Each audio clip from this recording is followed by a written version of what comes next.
Hi, I'm Tim Teleke, founder of In-Out Labs. We're a national provider of employee drug testing services, including managing DOT compliance for truck drivers under FMCSA. Refusals to test. We seem to see more and more of those lately. Most often it's a collection site refusal. Collection site refusal is when an employee, a driver, goes in for a drug test or alcohol test and leaves the collection facility before the test is completed.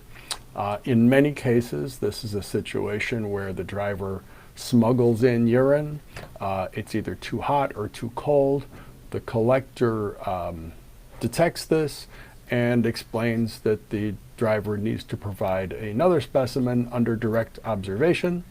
Many times these drivers don't want to do that for reasons you can predict, and they leave the facility. That becomes a refusal to test.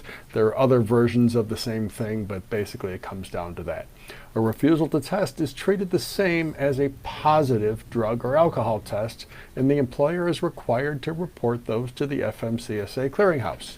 Other refusals might not be quite so obvious. For example, recently I was told by an employer regarding one of his employees who needed to have a random test done. He no longer works here. I told him to go test and he quit. So please send me an alternate. Well, this is clearly an effort to avoid taking a drug test. So the guy quit. That's a refusal to test. He was told to report for testing and he didn't go. It's very clear in the regulations that once once an employee is told to go test, everything he does from that moment forward must result in providing a specimen for a drug test or alcohol test. So that's a refusal to test and must be reported to the clearinghouse. Another one we hear often is, I keep telling him to go, but he's really busy. He said he can go in on Monday. And again, he's supposed to go right away. I mean, we've had positive breath alcohol tests. You tell him he can come in Monday. Well, you know, your opportunity for a random surprise test is gone. And most drugs leave the system in 2-3 days. So you give somebody a few days, they just stop using drugs to pass the test. So they're supposed to go right now.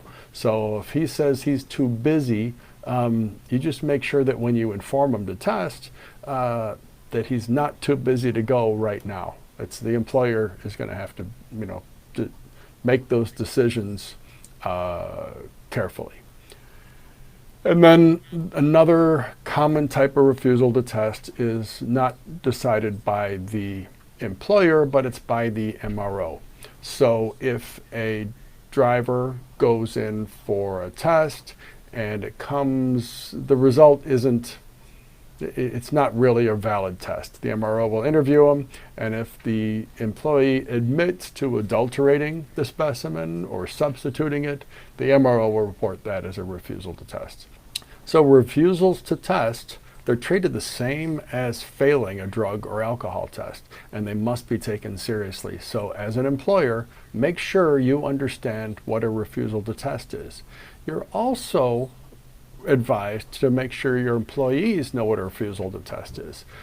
Some of these folks, they walk out of a collection site not understanding how this could impact their lives. Again, I'm Tim Teleke from In-Out Labs. Please like and subscribe for more information about employee drug testing.